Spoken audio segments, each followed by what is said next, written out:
I, it is a great pleasure to be here and a privilege to address you tonight. Thank you for coming out. And I've been on this odyssey in LA for about the last 23 years. And I figured before I hit 60, I better, while I still have the memories, I better pull some of them out and put them down there. I'm 55 now, and I wasn't sure that I'd be able to do it in another 10 years. And there was another incident that kind of pissed me off and made me write this book. There was a journalist. She took me to lunch, and I didn't have a lot of patience for her. She seemed kind of frivolous to me, and she seemed more in the Barbie doll mode of journalists, not the real investigative journalists that I grew up with. And so I really didn't want to go to lunch with her, but I went, and I started talking about these kids who were living in Jordan Downs housing project. And I wanted her to focus on my clients. And I wanted her to understand that the reason I went down to Watts every day after court was because I was winning in the courtroom, but my clients were losing their lives. And that while I was having great success as a lawyer, I was doing nothing to change the ecosystem that they were dying in. And so I wanted her to focus on that. And instead she says, "Oh, Connie, poverty's so boring. I want to know how you and Condoleezza got so different." Poverty is so boring. I was livid. And I had to bite a hole in my lip, which I've learned to do, and count to 10 so that I didn't slap her and get arrested for assault and battery. And I said, "That's not what I'm here to talk about. I will talk a little bit about myself. I am boring. Poverty is not boring. Try living it."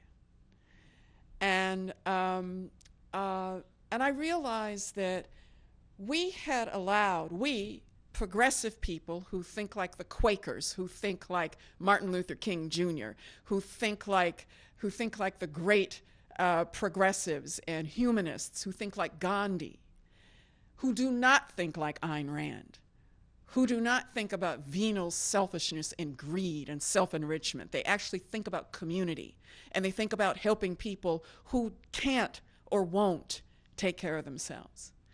For folks like us, we have allowed ourselves to be erased. We're not even in the discussion.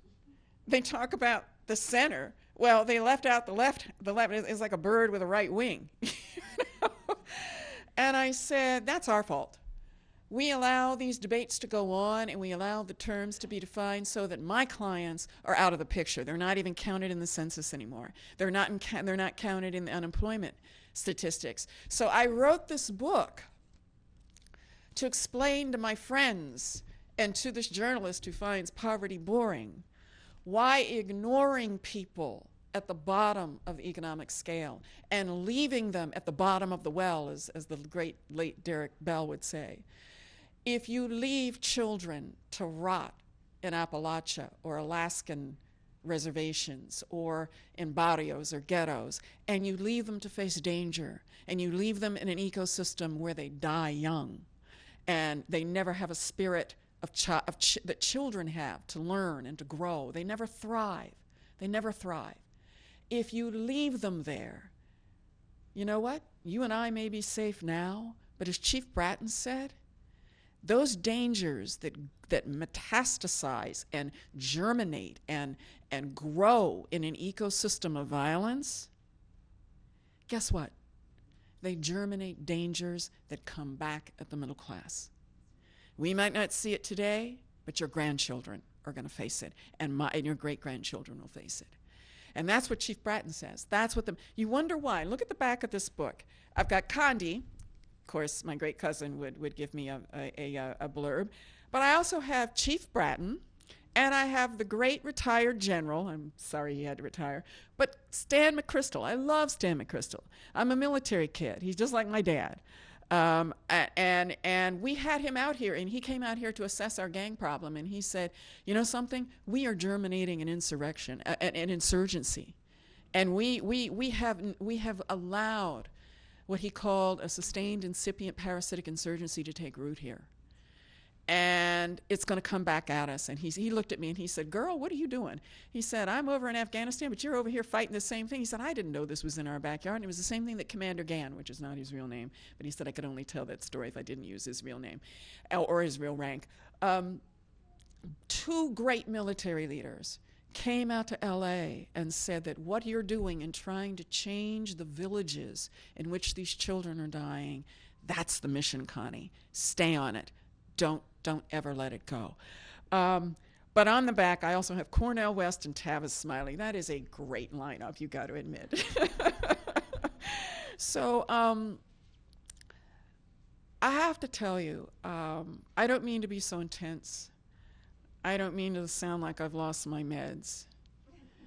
And I know I sound that way. I'm not normal. I'm really not. There's nobody in my family who's normal, as you've seen. But I'm very proud of my family. I'm very proud of my family, and I come from good people.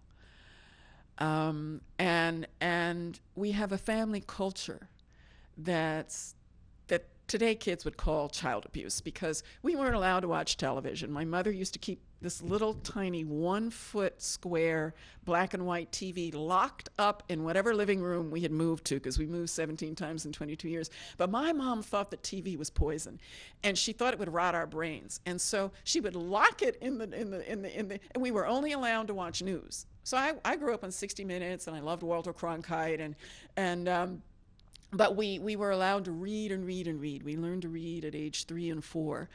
And because we traveled, I became a nomad. I mean, you grow up as a nomad, and nomads are particularly suited for dangerous work because we don't belong geographically. We don't belong to any tribe. I have many, many tribes. We all belong to tribes.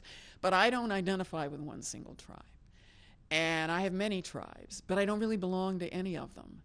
And so when you grow up and move as much as we did, and we moved more than most Air Force families, and we knew 2 other black officer families. The Air Force was not really integrated when I was coming up.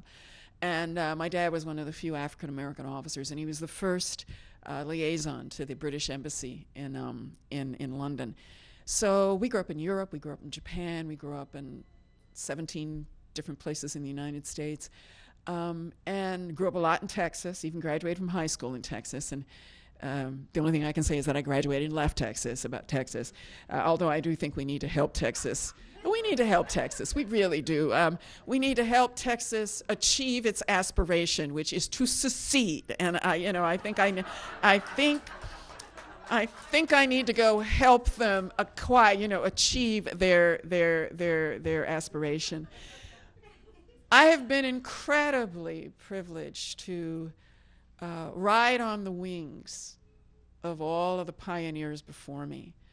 I am so painfully aware that we were not the first talented black people, okay? I am so painfully aware of the shoulders of the giants upon which I stand. Not just my parents, they're the first. But if you think about all of the efforts that it took for me to stand here, it is truly an amazing thing. I love this country. I couldn't have been created anywhere but here. The cocktail mix of my bloods could only have been done here. I couldn't live anywhere else, not anywhere. And there are a lot of places where folks have, jambalaya bloodstreams, but my particular jambalaya could only have been created in North America and during slavery. And I am painfully aware that the children coming up today don't understand the struggles.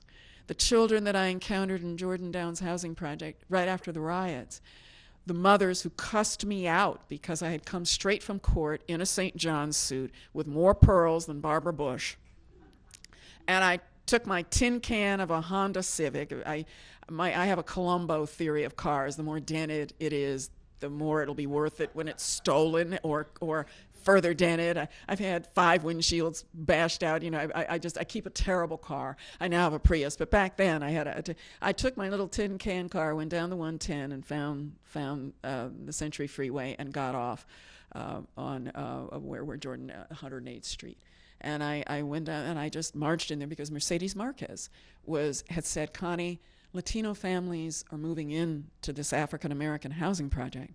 You're talking about African Americans who never recovered from slavery. 5 generations